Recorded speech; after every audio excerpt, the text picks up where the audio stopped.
नमस्कार, मी राहुल कुलकर्णी. NDTV मध्ये तुमचं स्वागत आणि पुन्हा एकदा विनंती, आमचं जे YouTube चॅनल आहे त्याला सबस्क्राईब करा, बेल आयकॉन दाबा, कारण त्यानंतरच तुम्हाला लेटेस्ट अपडेट मिळणार आहेत. श्री सुजय विखे यांच्या महायुती उमेदवाराच्या प्रचाराच्या कार्यक्रमाच्या निमित्तानं धांदरफळ इथं जी घटना घडली, त्यामुळं एकतर लाडक्या बहीण योजनेचा ग्राफ खाली येऊ शकतो, तो किती येऊ शकतो, आणि श्री सुजय विखे यांना संगमनेरमधून तिकीट मिळण्याची शक्यता पण त्यामुळं कशी कमी होते, हे आपण समजून घेऊ. कारण लाडकी बहीण योजना ही या सरकारसाठीचा एक फ्लॅगशिप प्रोग्राम आहे.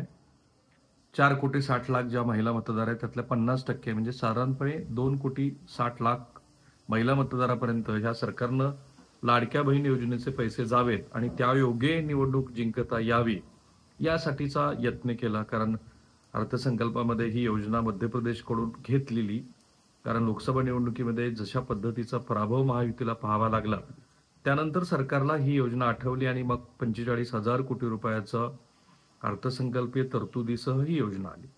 आणि या योजनेचे परिणाम फार सकारात्मक दिसत होते. म्हणजे अगदी कोल्हापूरच्या दसरा चौकापासून ते विदर्भातल्या पूर्व पश्चिम आणि मराठवाड्यातल्या अनेक भागामध्ये, विशेषतः कनिष्ठ वर्ग आणि मध्यम वर्गातला काही भाग हा लाडक्या बहीणबद्दल अत्यंत सकारात्मक बोलत होता. पण कालच्या या कार्यक्रमामुळे तो ग्राफ कसा खाली येऊ शकतो, तर धांदरफळमध्ये हे जे वसंतराव देशमुख किंवा वसंत देशमुख जे कोणी ग्रस्त आहेत, वयोवृद्ध आहेत, ते आणि थोरात कुटुंबातलं जे राजकीय वैर आहे ते काही आजचं नाहीये. त्यांचे वडील म्हणजे बाळासाहेब थोरातांच्या वडिलांना सुद्धा ह्या देशमुख आणि साखर कारखान्याच्या जाहीर बैठकातनं, जाहीर सभातनं काही प्रश्न विचारले होते आणि त्याही प्रश्नाला तेव्हा बरीच प्रसिद्धी मिळाली होती आणि त्याला योग्य ते प्रत्युत्तर सुद्धा बाळासाहेब थोरात यांच्या वडिलांनी दिलं होतं. नंतरचा हा संघर्ष बाळासाहेब थोरातापर्यंत आला आणि हे अशाच पद्धतीचं वक्तव्य करण्यासाठी प्रसिद्ध आहेत की जे अत्यंत निषेधार्ह आहे. म्हणजे काल डॉक्टर जयश्री थोरात यांच्याबद्दल ते जे बोलले ते मला खात्री आहे की त्यांच्या कुटुंबातल्या महिला सदस्यांना सुद्धा आवडलेलं नसेल.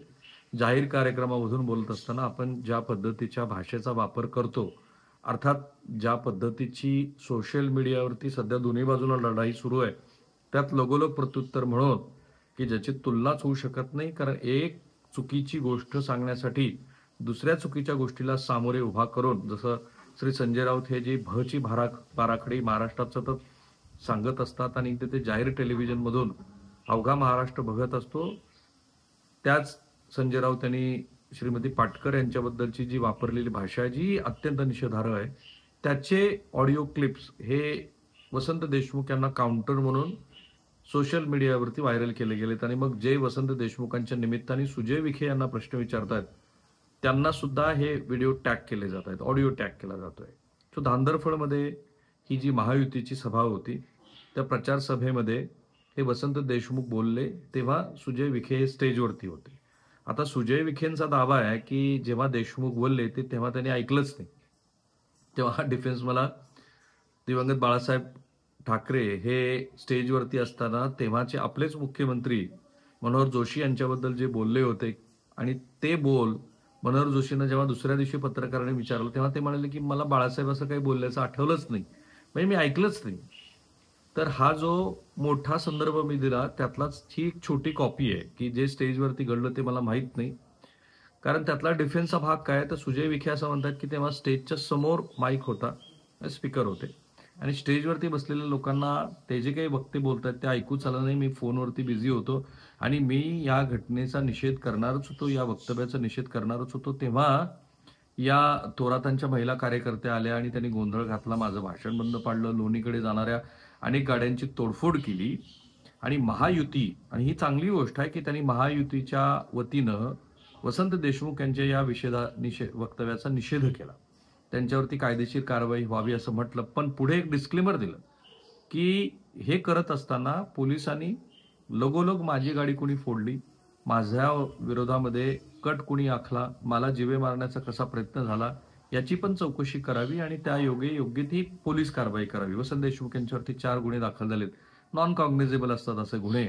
अनटिल अँड अनलेस पोलीस असं म्हणणार नाहीत की अशा वक्तव्यामुळं संगमनेर आणि परिसरामध्ये दंगल सदृश्य परिस्थिती निर्माण झाली, ते असं जे बोलले ते वाईट बोल आहेत, तर तो पोलिसांचा प्रिव्हिलेज आहे. गृह विभाग हा देवेंद्र फडणवीस यांच्याकडे आहे आणि त्यांनी जर कठोर भूमिका नाही घेतली तर काही होणार नाही वसंत देशमुख यांच्यावरती, अशी स्थिती आहे, कारण नॉन कॉग्निझेबल ऑफेन्स आहे. तर सुजय विखे यांचं असं म्हणणं आहे की ठीक आहे, वसंत देशमुख यांच्यावरती कारवाई करा, परंतु तुम्ही लगोलग ह्याही कार्यकर्त्यावरती योग्य तो कायदेशीर बडगा उभारा. पण हे सगळं ठीक असताना महायुतीच्या विरोधामध्ये जी लाडकी बहीण योजना, जी फ्लॅगशिप प्रोग्राम आहे, त्याचा ग्राफ कसा खाली येतोय बघा. ही योजना ही अधिकात अधिक मतदारापर्यंत जावी आणि त्याचा राजकीय लाभ व्हावा, यासाठीच तर नियम सगळे शिथिल केले गेलेत. लाडक्या बहीण योजनेला अनेक वेळेला एक्सटेन्शन मिळालं, नियमामध्ये शिथिलता आली. आपलेच कार्यकर्ते तीनही घटक पक्षांनी वापरून अधिकात अधिक महिलांना लाभ द्यावा असं झालं. आणि याला काउंटर म्हणून महाविकास आघाडीकडनं ठीक आहे, आम्ही पण ह्या योजनेला पुढं वाढवू, आमच्या काळात पण योजना सुरू राहील. काँग्रेस तर म्हटलं की ठीक आहे, ते 1,500 देतात, आम्ही 2,000 देऊ. पण महिला सुरक्षेचा विषय हा महाविकास आघाडीकडनं अधिक मोठ्या प्रमाणामध्ये आणला गेला. विशेषतः श्री शरद पवार हे सातत्यानं सांगतायत. आता आम्ही जेव्हा ताई माई अक्काचा कार्यक्रम करतोय तेव्हा हे दिसतं आहे की महिलांची सुरक्षा, मग तुम्ही पिंपरी चिंचवड पासून ते अमरावती अकोल्यातल्या छोट्याशा चिमुरडेवरती होणाऱ्या दुर्दैवी घटना, याचे संदर्भ महिला देतात. त्या फक्त राजकीय पक्षाच्या कार्यकर्त्याच असतात असं नाहीये, सर्वसामान्य महिला सुद्धा हे संदर्भ देतात. पुन्हा त्याबरोबरच तेलाचे जे वाढलेले दर आहेत, 95 रुपयावरून 140 रुपयावरती तेल गेलंय.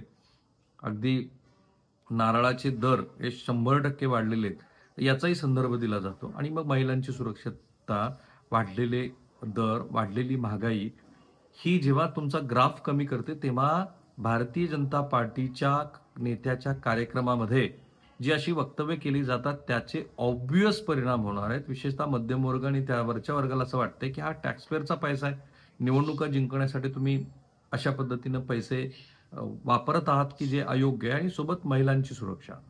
तर एक शक्यता अशी दिसते आहे, आणि ती शक्यता ओळखूनच श्री अजित पवार यांनी लगोलग सुजय विखे यांना फोन केला आणि सांगितलं की अशा पद्धतीची बेताल वक्तव्य थांबवा. तेच अजित पवार आहेत की ज्यांचं वक्तव्य महाराष्ट्राने बघितलेली आहे, पण त्यांना सुद्धा त्याची ग्रॅव्हिटी लक्षात येते. हल्ली अजित पवार हे अशा कोणत्याही वादग्रस्त गोष्टीपासून स्वतःला दूर ठेवायला बघतात, कारण त्यांनी बारामती त्याचा फटका खाल्लाय. जेव्हा श्री शरद पवार यांच्या संदर्भातला गाडग्याचा तो व्हिडिओ व्हायरल झाला आणि आधीच असलेली पवार आणि सुप्रिया सुळे यांच्याबद्दलची सहानुभूती वाढली आणि त्याचा परिणाम अजित पवार यांच्या सुविद्य पत्नीला पराभव स्वीकारावा लागला. हे होण्याची दाट शक्यता आता वाढीस लागते, कारण संगमनेरमध्ये तुम्ही ज्या कुठल्या महिलेबद्दल बोलता त्याचे रिपरकेशन्स हे गडचिरोलीपर्यंत, इकडे कोकणापर्यंत सगळीकडे जाणवतात. जो विचारी वर्ग आहे तो विचार करतो, आणि हे सर्व पक्षांना लागू होतं. जे सुजय विखे यांचा बचाव आहे, तो बचाव त्यांच्या मतदारसंघापुरता जरी आपण गृहीत धरला, कारण त्यांना निवडणूक लढायची आहे, त्यांना संगमनेरमधून निवडणूक लढायची होती, किंवा त्यांना शिवाजीराव कर्डिले जे भारतीय जनता पार्टीचे उमेदवार आहेत त्यांच्या मतदारसंघातून निवडणूक लढायची होती, तर त्या मर्यादेमध्ये ठीक आहे की तो पारंपरिक राजकीय वाद आहे, तो पुरातन आहे, त्याला अनेक वेळेला अशा पद्धतीचे संदर्भ येतात, ते त्या मतदारसंघापुरतं मर्यादित राहत नाही. त्याचे रिपरकेशन्स हे महाराष्ट्रभर जाणवतात आणि ते जाणवतील. त्यामुळे माझ्या मते हा ग्राफ लाडक्या बहीण योजनेच्या पॉप्युलरिटीचा जो काही वाटतो सरकारला, तो खाली आलाय, आणि त्याच्यात भर पडली आहे ती अशा पद्धतीच्या वक्तव्यामुळं. त्याचे परिणाम निश्चितपणे ह्या निवडणुकीच्या प्रचारादरम्यान आपल्याला दिसतील. आणि दुसरा मुद्दा जो मी टॅग केलाय की यामुळं सुजय विखे यांना सुद्धा संगमनेरमधून उमेदवारी मिळण्याची शक्यता कमी होते का, तर होते. भारतीय जनता पार्टीमध्ये ऑलरेडी हा विचार सुरू आहे की जेव्हा बाळासाहेब विखे राधाकृष्ण विखे पाटील हे शिर्डीतनं उमेदवार आहेत, तेव्हा सुजय विखे यांना संगमनेरमधनं कशी काय उमेदवारी द्यावी. हे ठीक आहे की राणे कुटुंबियाबद्दल भाजपनं बरेच अपवाद केलेले आहेत, त्यांच्या वक्तव्यापासून ते त्याच कुटुंबामध्ये उमेदवाऱ्या देण्यापर्यंत. म्हणजे आज राणे कुटुंबात एक खासदार आहेत आणि 2 आमदार असणारे जर ते जिंकून आले तर, आणि अशी बरीच उदाहरणं आपल्याला देता येतील. भारतीय जनता पार्टीनं की जे उमेदवार लोकसभेला होते त्यांच्याच कुटुंबात उमेदवारी दिली, किंवा जे खासदार आहेत त्यांच्या मुलाला उमेदवारी दिली. पण विखे कुटुंबाबद्दल हा अपवाद करण्याची शक्यता फार कमी आहे, कारण एक तर शेजारी शेजारी मतदारसंघ आहेत, आणि याचबरोबर ही जी वक्तव्य आहेत त्या वक्तव्यांना एक प्रकारे पाठिंबा दिल्यासारखं चित्र होईल, आणि त्यामुळं तुमचे वडील शिर्डीतनं लढतायत पण इथे तुम्हाला तिकीट देता येणार नाही अशी शक्यता आहे. अर्थात अलीकडच्या ज्या राजकारणाचा भारतीय जनता पार्टीनं सुद्धा स्वीकारलेला जो पोत आहे तो बघता तसं होणारच नाही असं काही आपण म्हणू शकत नाही, पण शक्यता कमी होते. अशा पद्धतीच्या वक्तव्यानंतर सुद्धा जर संगमनेरमधून सुजय विखे यांना उमेदवारी मिळाली तर थांबूया आपण इथे. प्रत्येक छोट्या मोठ्या गोष्टी की ज्या महाराष्ट्राच्या राजकारणावरती आगामी काळात मोठा परिणाम करतील त्याचं प्रत्येक विश्लेषण आम्ही करणार आहोत. त्यासाठीच मी म्हणालो की आमचं यूट्यूब चॅनल तुम्ही सबस्क्राईब करा, बेल आयकन दाबा, कारण त्यानंतरच तुम्हाला आमचे अपडेट्स मिळायला मदत होईल. सोबतच तुमच्या काही महत्त्वाच्या सूचना असतील तर त्याचं सुद्धा स्वागत आहे. थांबूया आपण. धन्यवाद.